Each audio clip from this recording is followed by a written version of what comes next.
Meus amigos, o Palmeiras empatou com o Atlético Paranaense por 2-2 no primeiro jogo válido pela final da Recopa e você já viu em outros canais aí na TV os gols, os melhores momentos e tudo mais. No pós-jogo tático do Análise Verdão a gente te mostra o diferente, o que você não viu por aí, um olhar para o jogo a partir da estratégia do Palmeiras. Qual foi a estratégia do Palmeiras com bola, sem bola para vencer o Atlético Paranaense? O que deu certo que a gente precisa manter, o que deu errado que a gente precisa mudar e a pergunta que não quer calar. Será que um centroavante faria a mesma diferença? Vem comigo que eu te explico.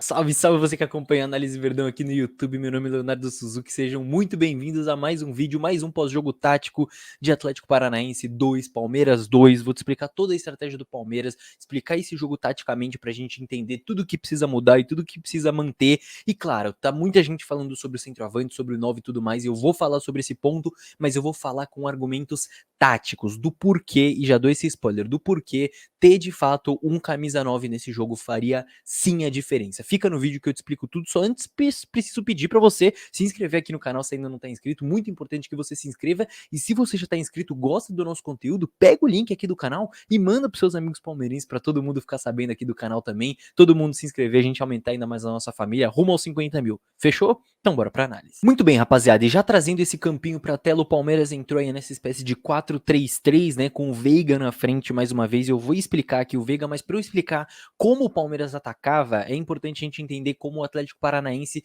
se defendia, porque o Palmeiras utilizou de muitas atrações para tentar encontrar espaço na equipe do Atlético Paranaense. Eu vou te mostrar tudo isso. O Atlético com um 4-4-2, né, na defesa, então com o Marcinho na lateral direita, a dupla de zaga aí com o Pedro Henrique e o Thiago Heleno e o Abner sendo lateral esquerdo, então aquela linha que a gente já conhecia, só que aí o Atlético veio com uma mudança, trouxe mais um volante, né, mais um meia, então continuou marcando num 4-4-2 ali, com Matheus Fernandes, Hugo Moura, Eric e o Rômulo jogando pelo lado, com o Cittadini e o Terans um pouco mais à frente. E o que acontecia, rapaziada? Lembra que eu falei para vocês de atração? Então, pois é, o Palmeiras, ele saía jogando com um volante aqui na frente, podia ser o Atuesta, podia ser o Danilo, na maioria das vezes o Atuesta para qualificar essa saída, e o Danilo também, obviamente, e aí o Palmeiras podia sair com os laterais um pouco mais baixos, ou com o Marcos Rocha ficando um pouco mais e o Piquerez saindo um pouco mais, ou ao contrário, isso variava, a altura dos laterais variava, mas por que variava? Porque o importante mesmo da estratégia estava do meio para frente. O Palmeiras teve duas rotas de ataque principais, como um plano inicial de jogo, mais uma vez, baseadas na atração.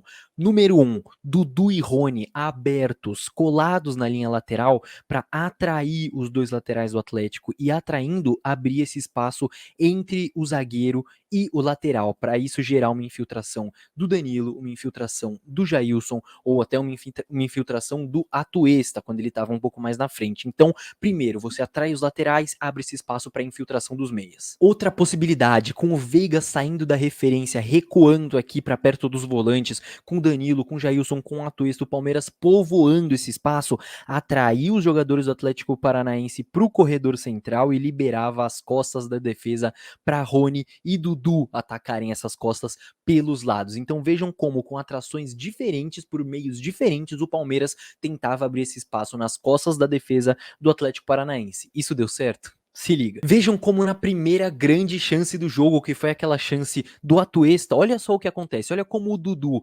conduzindo pela direita, ele já atrai marcadores do Atlético, ele atrai o Thiago Heleno, ele atrai o lateral esquerdo, olha o que o Veiga tá fazendo, ele baixa para perto dos volantes, para entre as linhas do Atlético Paranaense, para poder dar esse apoio, para atrair mais uma vez, e quem que tá infiltrando ali no espaço entre lateral e zagueiro nas costas da defesa? O Atuesta. Então vejam só como tudo que estava ali planejado funciona nesse lance. E só que aí o Atuesta vai acabar perdendo o gol, né? Eu nem vou deixar seguir no lance porque é capaz de derrubarem por direitos autorais, mas o ponto é, deu certo o Palmeiras aproveitando o espaçamento entre as linhas do Atlético, que quem viu a nossa análise do Atlético Paranaense, análise completa, a gente falou desse espaçamento entre as linhas, inclusive vou deixar aqui no card porque ainda dá tempo de você ver, porque ainda tem o jogo da volta. A gente gabaritou o Atlético lá, então confere. Mais uma, rapaziada, olha só de onde o Veiga deu esse passe, olha só como ele recua, atrai, e quem tá atacando as costas da marcação marcação o Dudu. Então o Palmeiras atrai para liberar espaço, joga a bola nas costas da defesa, esse passe entre o zagueiro e o lateral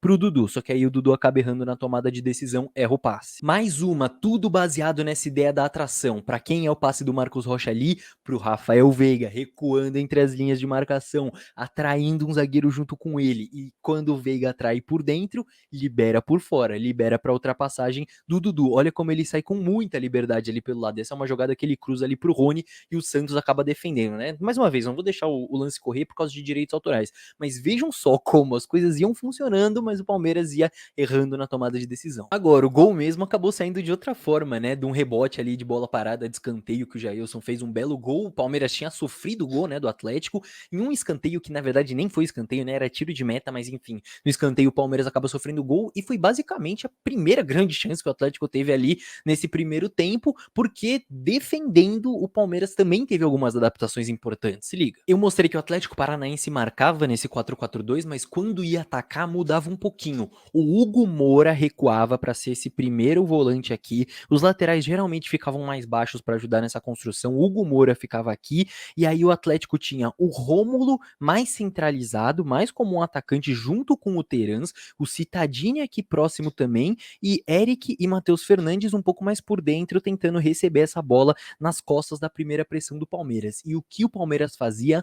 Individualizava as referências para poder anular essa saída do Atlético. Então, o Jailson, ele ficava grudado no Hugo Moura, o Jailson subia junto com o Veiga para grudar no Hugo Moura, o Veiga ficava aqui entre os zagueiros, o Dudu ficava no Abner, o Rony ficava no Marcinho. E aí você tinha Eric, Matheus Fernandes e Cittadini se revezando aqui, né, em quem ficava um pouco mais recuado, geralmente o Cittadini ficava mais na frente, mas aí o Danilo e o Atuesta podendo revezar aqui essas marcações dependendo da prioridade do momento. Mas qual é o ponto? A partir dessas referências, o Palmeiras conseguia anular a saída do Atlético, porque sobrava só ou o Thiago Heleno ou o Pedro Henrique com mais liberdade, e aí, obviamente, que os zagueiros vão ter menos qualidade de passe do que os laterais e do que o volante. E aí, essa linha de 4 aqui atrás poderia virar, por exemplo, uma linha de 5 em algum momento, se o Marcinho subir um pouco mais e o Rony acompanhava, ou a mesma coisa do outro lado com o Abner e o Dudu, mas ponto é, o Atlético não conseguiu criar a partir dessa saída de bola. Quais foram as grandes chances que o Atlético teve? Cruzamento do Abner, que a gente falou no vídeo de análise do Atlético, cruzamento pela esquerda, cruzamento pela direita, tudo coisa que a gente avisou. E no último lance do primeiro tempo ali, o Rony ainda mete uma bola na trave, né? Quase que a gente sai na frente ali pro intervalo. Agora, no segundo tempo, o panorama muda um pouco mais. O Atlético até começa mudando um pouco mais o jeito de atacar, começa a atacar num 3-2-5, o Palmeiras muda também o jeito de defender e consegue anular, só que o Palmeiras não conseguia sair no contra-ataque porque o pós-perda do Atlético Paranaense era muito eficiente, o Atlético começou a pressionar a saída do Palmeiras com referências individuais também, e aí complicou um pouco a saída do Palmeiras. Então tava um jogo bem morno, assim, com uma intensidade um pouco abaixo, e nenhum time conseguindo fazer muita coisa. Então o Abel pensou, deixa eu mexer um pouco na água parada, e ele fez uma alteração interessante da gente analisar. O Abel tira o Atuesta e coloca o Wesley dentro de campo, e o que isso muda? O Wesley vem para a esquerda, o Rony passa a ser a referência, e o Palmeiras ganha o Veiga um pouco mais recuado, para ajudar um pouco mais na construção. E aí o plano de ataque também muda. Se antes a ideia era atrair com esse recuo do Veiga e tudo mais, o plano muda. A ideia agora é ter dobras pelos lados, então ter Dudu e Marcos Rocha dobrando por um lado, Wesley e Piquerez dobrando pelo outro, o Rony lá como referência e o Veiga podendo ajudar nessas dobras, podendo dar apoio um pouco mais por trás para tentar gerar alguma triangulação ou para tentar gerar um passe em profundidade para o Wesley ou do outro lado um passe em profundidade para o Dudu, e o Palmeiras consegue criar a partir dessas jogadas de linha de fundo. As melhores chegadas do Palmeiras no segundo tempo são justamente na linha de fundo, aproveitando essas dobras, aproveitando o apoio do Veiga. Só que aí tem dois problemas principais. Primeiro, erro na tomada de decisão. O Wesley errou muita tomada de decisão, teve um cruzamento que ele recebeu, inclusive, bola meia altura, ele cabeceou pro chão, nada a ver. O Veron também perdeu um gol na cara do gol, enfim, muito erro na tomada de decisão. E o segundo ponto que vocês já estão ligados, se a ideia, se o plano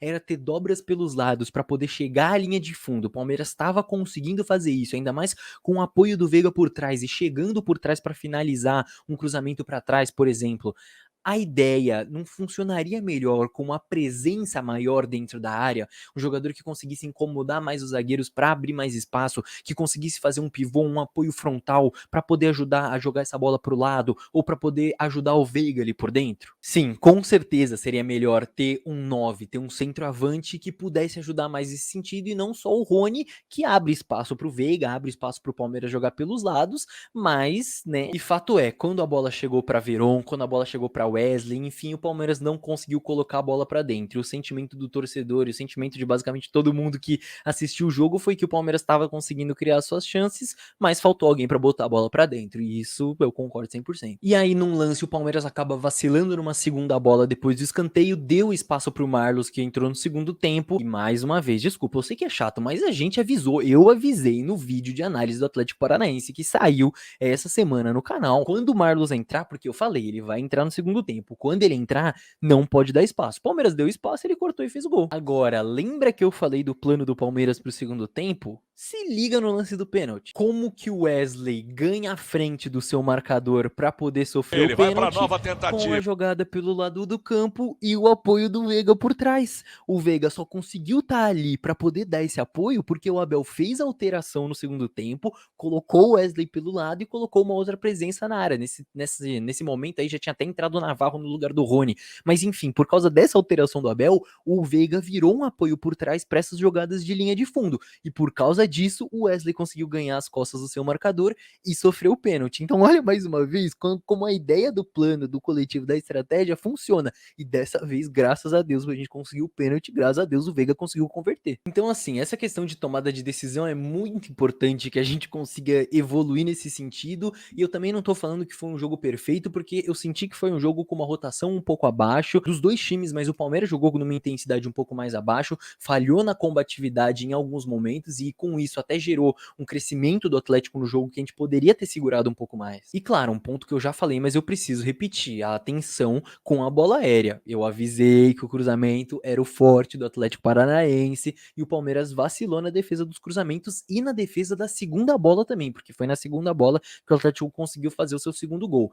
Então, a gente precisa melhorar nisso e ter isso em mente pro segundo jogo, porque pelo chão, construindo, o Palmeiras conseguiu anular a saída do Atlético, mas pelo alto eles encontraram o caminho. A gente precisa fechar esse caminho também. No mais, foi outro jogo que deixou muito clara a necessidade do Palmeiras em termos de elenco, a necessidade do Abel em termos de elenco. Agora, eu quero saber de você, tem algum ponto dos que eu falei aqui no vídeo, ou algum ponto que eu não falei, que você quer que eu faça uma análise um pouco mais detalhada, com mais lances do jogo, enfim, explicando detalhadamente algum ponto, ou a atuação de algum jogador, enfim, comenta aqui que eu tô lendo sempre os comentários. Se tiver bastante like no seu comentário, o pessoal apoiar, eu posso fazer essa análise e postar aqui no canal nos próximos dias. E se você gosta desse tipo de conteúdo, se você gosta do canal, clica no primeiro link da descrição também e checa nosso programa de financiamento coletivo, porque é muito importante que você nos ajude a manter o Análise Verdão vivo, a produzir conteúdo, a seguir crescendo e em troca ainda você ganha benefícios exclusivos. Se você chegou até aqui, não esquece de deixar o seu like, que é muito importante. Mais uma vez peço para você se inscrever no canal, tá certo? Espero também a participação de vocês nos comentários, mandem